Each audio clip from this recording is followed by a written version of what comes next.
मनीषी, अभी जब श्री राम और महर्षि अत्रि में वार्तालाप हो रहा था तो श्री राम अत्रि जी से कह रहे थे कि वो उनके कुलगुरु वशिष्ठ जी के भाई हैं। क्या उनका ये संबंध सांसारिक है?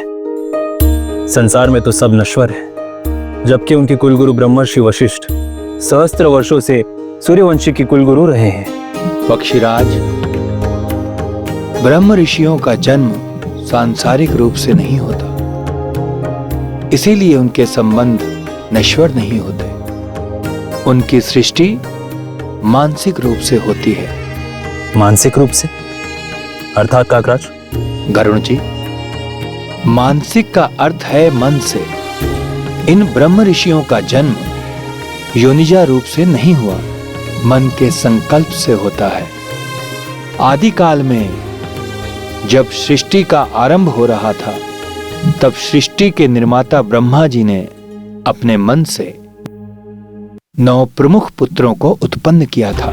उन 9 पुत्रों में प्रजापति दक्ष और नारद के अतिरिक्त 7 प्रमुख ऋषि भी उत्पन्न हुए थे। ये 7 ऋषि ही अपने सप्तऋषि मंडल में एक अंश से स्थित होकर समस्त ब्रह्मांड को नियंत्रित करते हैं और अपने ही एक अंश से जनस्थान और अन्य लोगों के साथ साथ पृथ्वी लोक में भी रहते हुए जन कल्याण के कार्यों में निरंतर लगे रहते हैं। इनका प्रमुख कार्य है धर्म की स्थापना और जब तब यज्ञ आदि का प्रचार करके जन साधारण को इनकी शक्ति से परिचय कराना और उन्हें ये सब करने के लिए प्रेरित करना।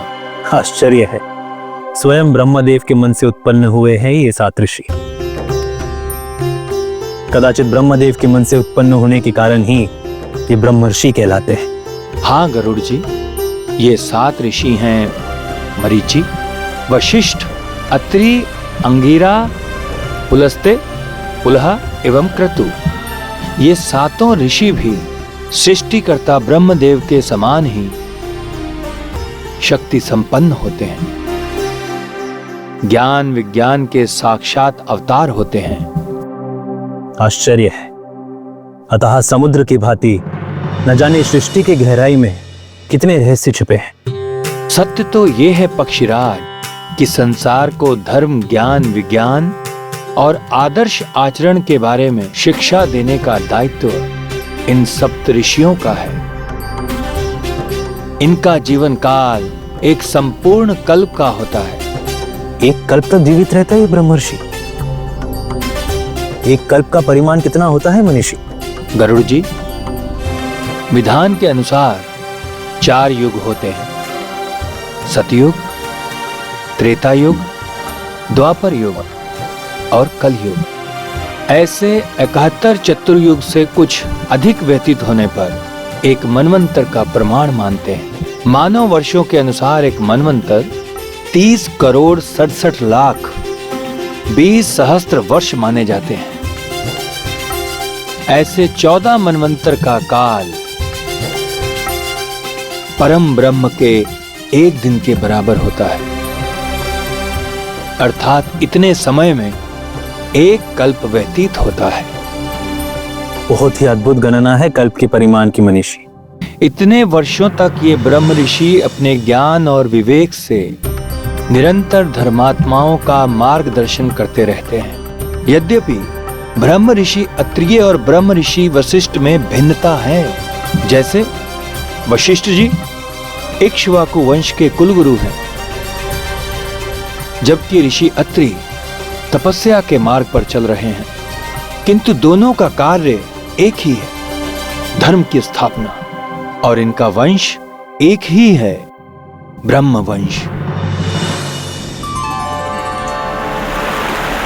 सृष्टि का आरंभ होने को था, अनेक लोगों की उत्पत्ति हो चुकी थी।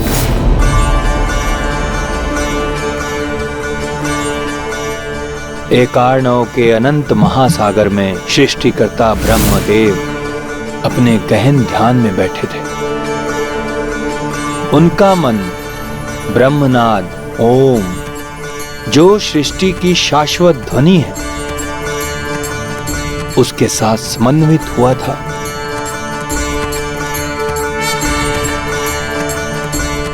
देव सृष्टि और असुर सृष्टि हो चुकी थी, किंतु स्वतः बढ़ने वाली सृष्टि के लिए ब्रह्मदेव प्रयासरत थे।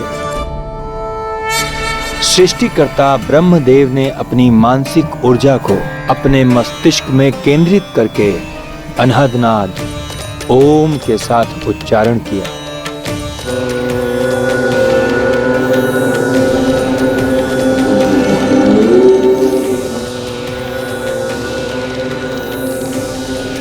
और उनके मस्तिष्क के दाहिने भाग से 4 ऋषि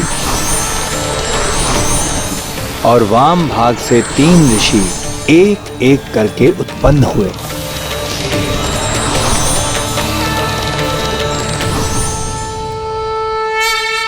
परमपिता ब्रह्मदेव को प्रणाम।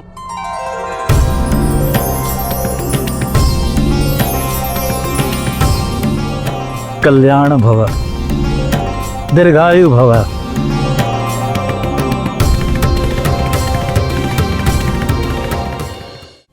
पिताश्री, इस कल्प में मेरी उत्पत्ति करके आपने मुझे अनुग्रहित किया है। मैं पूर्व कल्प की ही भांति इस कल्प में भी नारायण भक्ति का अपना कर्तव्य निभाऊंगा।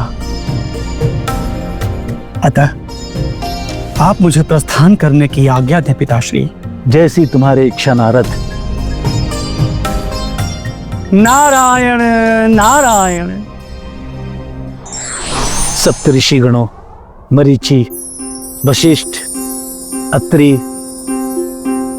अंगिरा, पुलत्स्य, क्रतु, तुम सातों इस सृष्टि की संतुलन के लिए अपने अंशों से नक्षत्र के रूप में अंतरिक्ष में स्थापित होगे और ऋषि के रूप में पृथ्वी लोक में जाकर धर्म और सदाचार का अलख जगाओगे।